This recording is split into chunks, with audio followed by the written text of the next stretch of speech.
Welcome, the one and only Dayna Abraham. I just received a copy of your brand new book, Calm the Chaos, and I am so grateful you're here and glad you're here because there's lots to dive into in terms of what you're going to share with us. So thank you.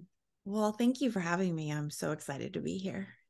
So the tagline of the book is a fail-proof roadmap for parenting even the most challenging kids.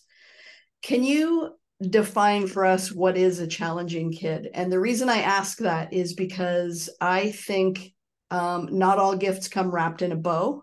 And I think that some of the biggest change makers in history are people that, if you trace the root all the way back, would have been called a challenging kid. So I wanted you to start, if you would, with what does that mean, and what is the benefit of a challenging kid? Yeah, so that is, I would agree with you on 100%. To me, a challenging kid is someone that, a kid that pushes the adults in their life in different ways, whether that's it pushes what they believe, what they think they know, how they've always done things, how they've always thought about things. And it might come out as behavior, or it might just be, I don't really know how to understand this kid, or I don't really know how to connect with this kid. And a lot of times these kids are, one of multiple kids, and traditional parenting styles have worked with these kids, or, the way we've always done it works with these kids, with the other kids. But this one kid, it's like, it doesn't matter what I do. It seems like nothing helps me connect with this kid. Nothing helps me understand this kid. Nothing helps me get this kid to do what I expect of them. And so these kids can come in all different shapes and sizes, and behaviors, even of the way the world sees them is too much of something or not enough of something. So I call them my too much or not enough kids, the ones that are too loud, too boisterous, too pushy, too emotional, too aggressive, too strong, too bullheaded, too stubborn, you name it.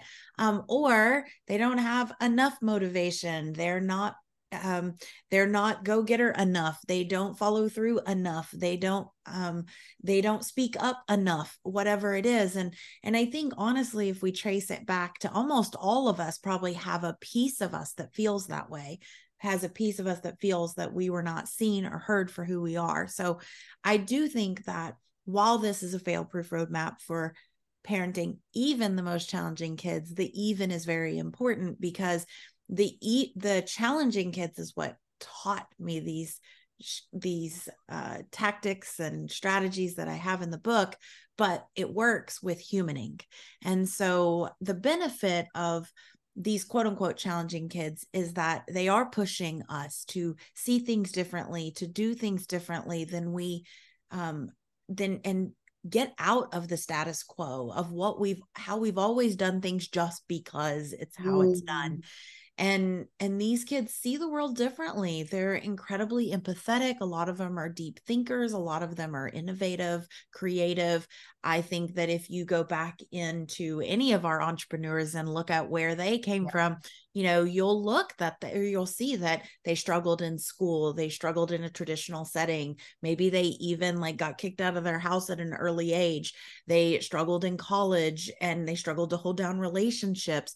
And a lot of that is because they think differently, they see the world differently, and they're pushing those bounds of where the lines are in what is okay, what is appropriate, what is normal, quote unquote. And so I think if we really lean into listening and understanding these kids and all kids, we really can empower an entire new generation. Well, it's funny that you say that, because I know that growing up when I did, it was like you fit in the box and that was it, and it was non-negotiable. But I think that I have the saying, not all gifts come wrapped in a bow. And I think that these kids have the ability to change society, but also, we are taught to we think this way, we do it this way, we act this way, we do A, B, and C, and we get D. But oftentimes like we're not seeing our own magic in that. And so while maybe neurotypical people have an easier time staying within the boundaries and within the chokehold of that, there really is a gift in being able to be shown and have to stretch. Because if a neurotypical parent has the ability to stay within the boundaries of X, Y, and Z, they're also not reaching their outside the box thinking and their potential. I know historically speaking, most of the change makers, most of the innovators, most of the greatest minds would, by today's standards, be termed the type of kids that you're referring to. 100%. And then, and I think of the ripple effects of what's possible when we start viewing all kids with this ability to teach us, instead of the adults being the ones that know it all, that have been there, that have done that. And when we can stay curious, when we can stay open, and we're constantly learning from even our children, then we have so much that becomes possible for us. I mean, if we think about just, you talked about staying within these realms and walls as a kid, and I grew up in a similar age as you, I believe. And so, there's so many things that are possible now that didn't exist when we were growing up. I mean, kids can now work from home. They can build their own businesses. They can be, and you don't have to be a YouTuber to do this. You could be a video editor. You could, you could write from home. There's so many options without having to fit in the constructs of quote unquote society. And you can still be really successful and have an amazing life.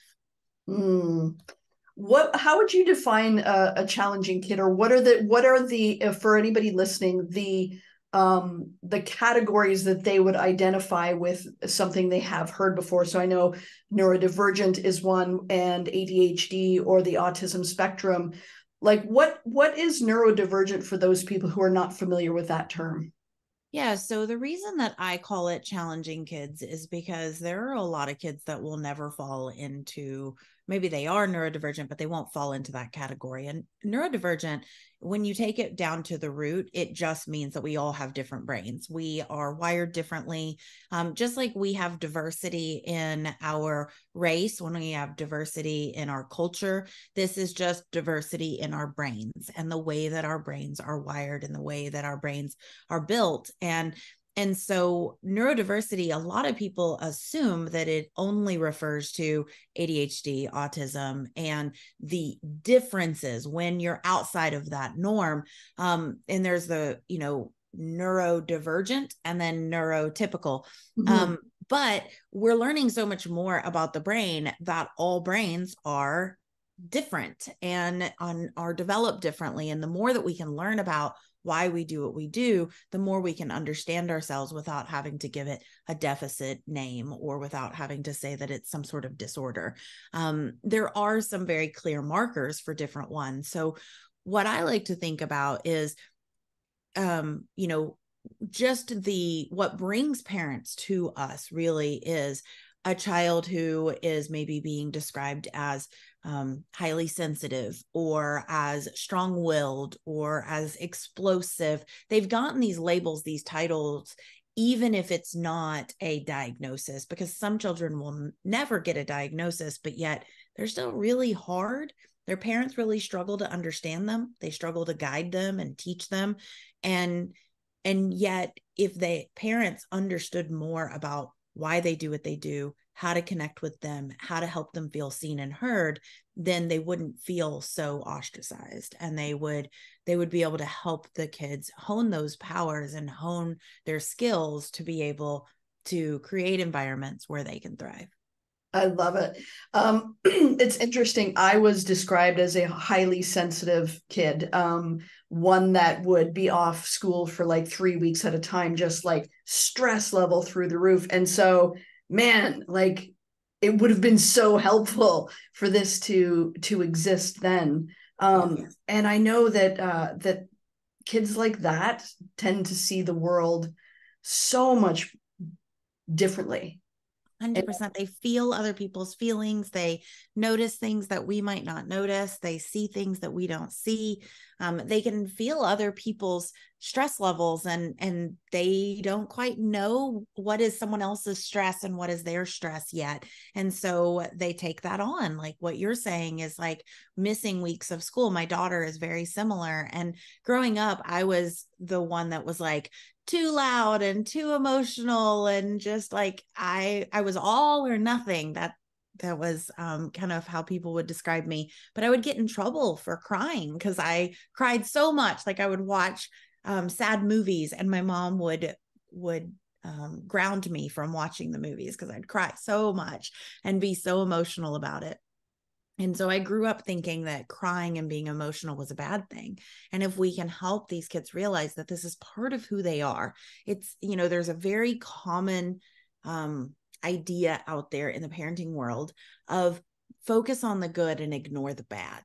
And you'll get more of what you like and less of what you don't. And what happens when we do that, when we focus on the good and ignore the bad, or we celebrate the good and we reprimand the quote unquote bad, what happens is inadvertently children are left to believe that there's a part of them that is broken. There is a part of them that they wish they could get rid of. And there's a scene in the Marvel movie, one of the last Marvel movies, where Hulk is sitting at the coffee shop, and everybody's looking at him all funny, and they stare at him, and they've got their eyes kind of like side-eyed to him. And so it pans to his face, and it's Hulk with Bruce Banner's face. And he goes, "What? I just finally realized that Hulk was not someone to get rid of. He wasn't a disease. He wasn't something bad. He's part of who I am. And once I embraced his strength, I could then use his strength all the time." And it was so beautiful. I started crying in the theater because I cry at movies. So I started crying. I was like, this is what I do.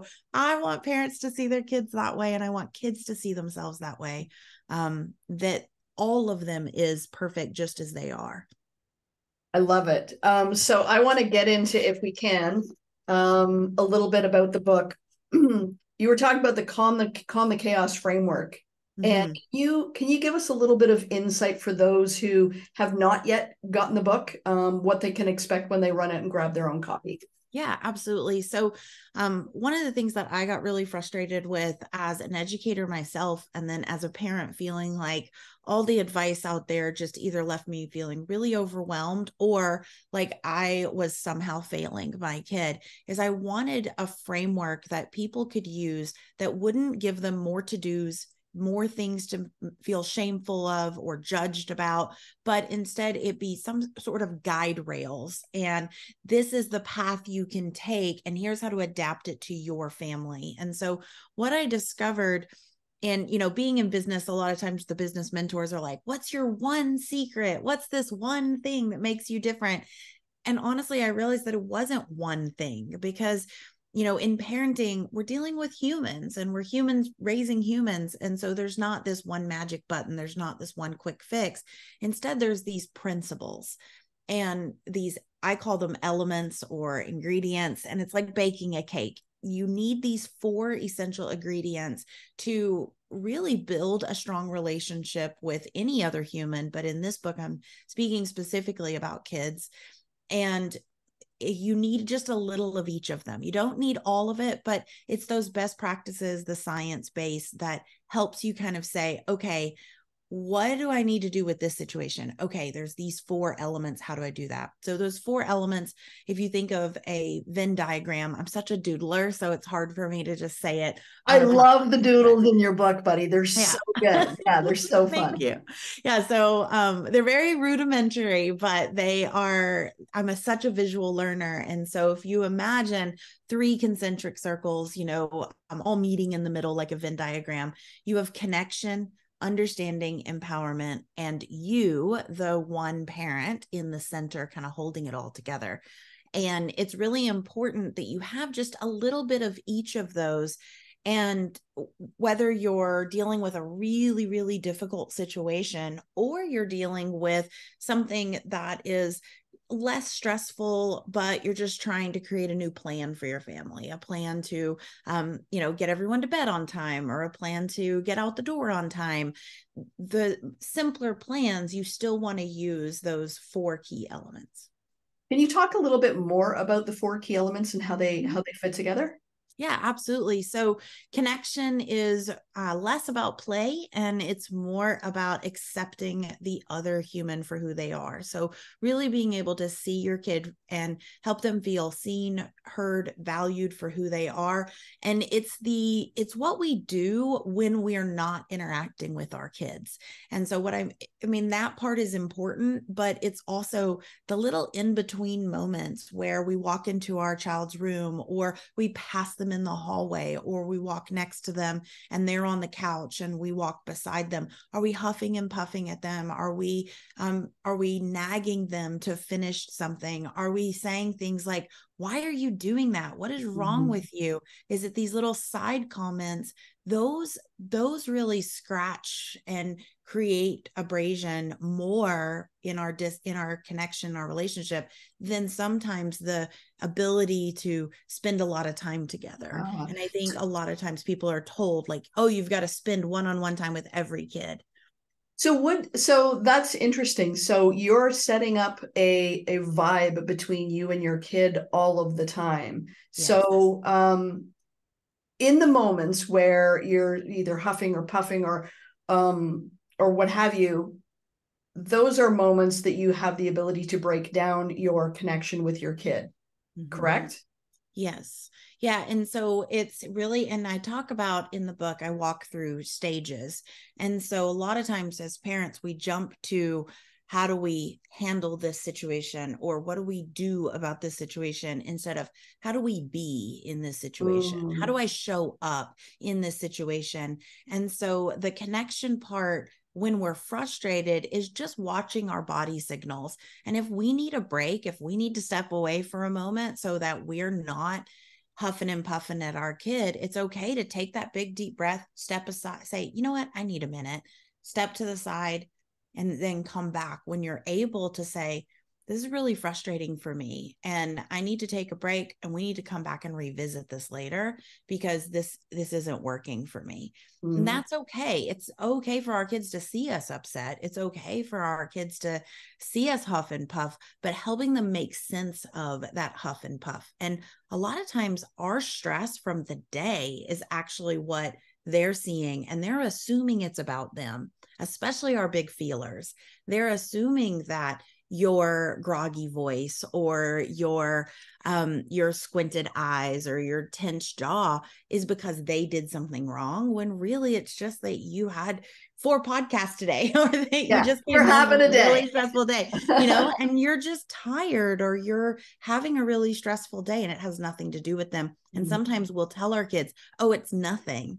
And it's okay to say, yeah, today was a hard day for me. So if I say something, if I'm a little abrasive, it isn't about you. It's about what I'm dealing with. And that way we're modeling what we're going through, and we're using communication and our connection even in the hard situations. I love what you said. And I also love the piece about a lot of parents will say, oh, it's nothing, or I don't want to talk about it. But I find when you are able to articulate, and when you are able to stay in the moment, and sometimes even with respect to creating that connection, when you aren't able to maintain it, and you're able to take a break and say, I'm going to be back. But right now I'm like at my max saturation point, instead of just bulldozing your way through it, because the modeling of that is, as I would imagine, super helpful when they're getting to a point where they're dysregulated, and then they can't hear you anyway. Yes. We have all grown up with, like, don't go to bed angry, but when you're tired and when you're angry is not the time to have a conversation or try to problem solve. And so we hear that a lot with our with our spouse relationships, but it's the same with our children. A lot of times we feel like we're the adult, we should have the last say, when really we do need to just take that pause. We need to make sure we're in a good headspace, and then we can come back and have a conversation when both parties are able to access the information. So you talked about understanding. So we have first connection, then understanding.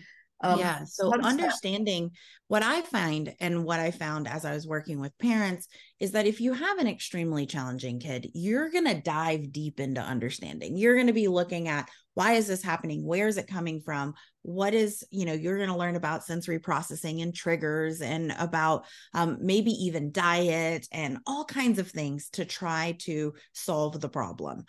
But if you're raising quote unquote neurotypical kids, and you have got a pretty, I hate to use the word normal, but a pretty typical family, you're not really going to need to dig into too much understanding. And so what happens is you end up missing some of the pieces that scientists, teachers, and therapists all have to go to school to learn about the brain and about the body and about child development, about why we do what we do. And a lot of times as parents, we miss that piece. And so I am saying it's super important for us to be able to look at whatever's happening with the other person, the child in this case, and say, this is not an act against me. There is a reason for this behavior. What is the reason behind this behavior? And remove any assumptions. And there are some ways that you can get to the bottom of that behavior. I describe it a lot in the book. There's different methodology and tools you can use to kind of unravel behavior. But just that knowing that all behavior is communication, that it's not a bid against you, that it's not manipulative, but that there really is something under the surface that's causing it.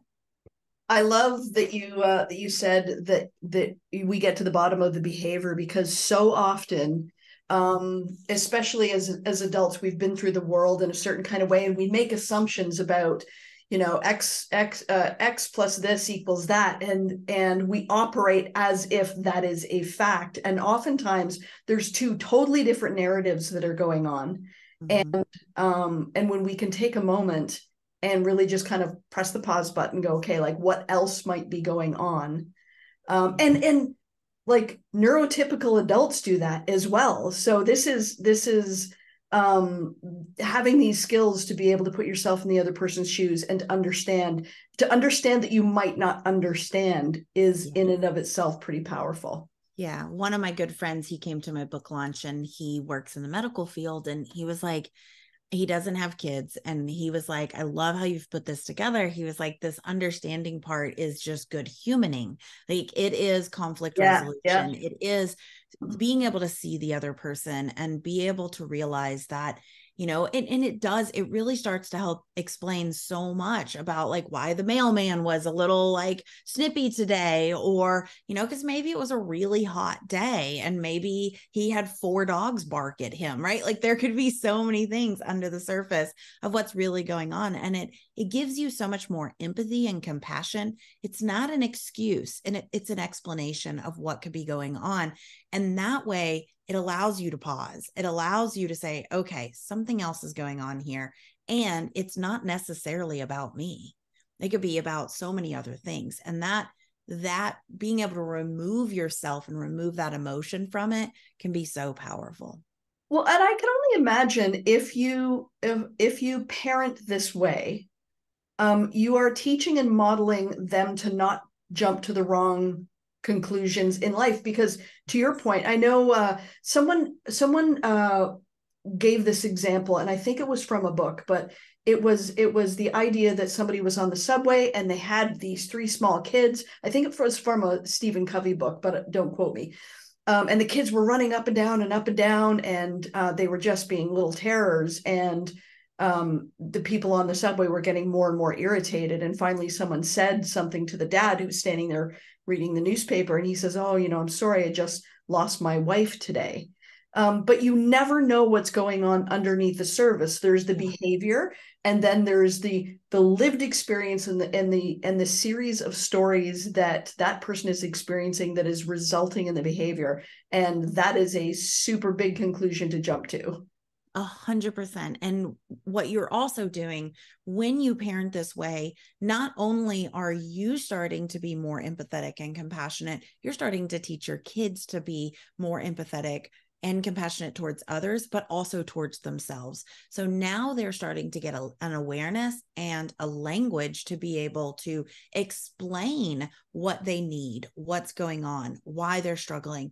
Imagine if you had had the awareness and the language to actually explain what was going on when you were refusing school as a kid, when you were really stressed out, when things were going on that were really hard.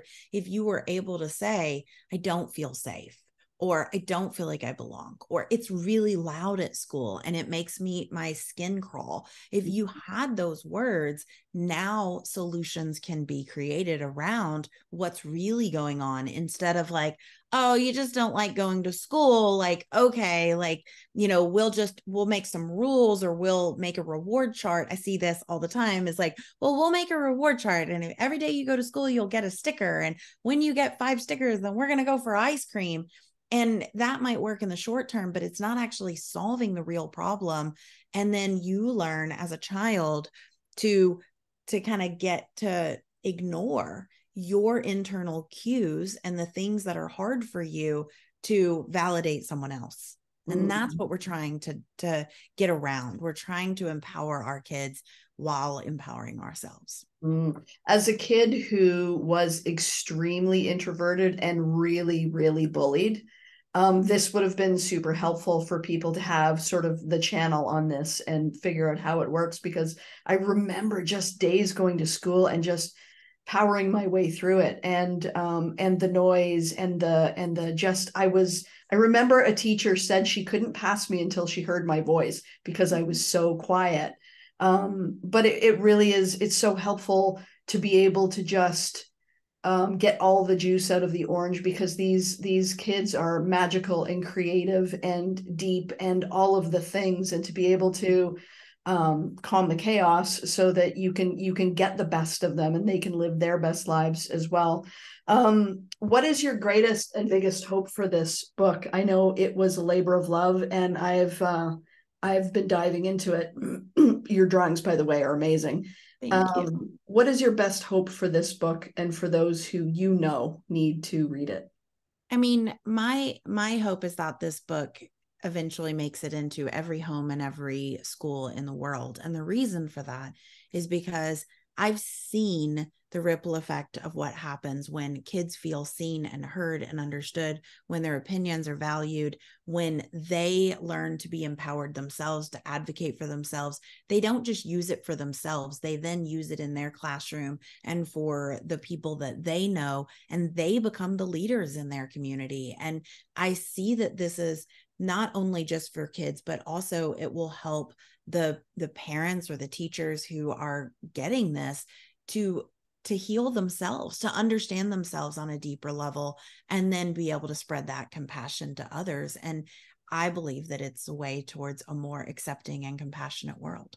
And a more healed one too. Oh, much more healed. Yes. And if someone picks up this book and they only get one thing from it, I always say, I want them to walk away, not with strategies and tactics, but with a knowing that they are not failing, that their kid is not broken, and they're not alone.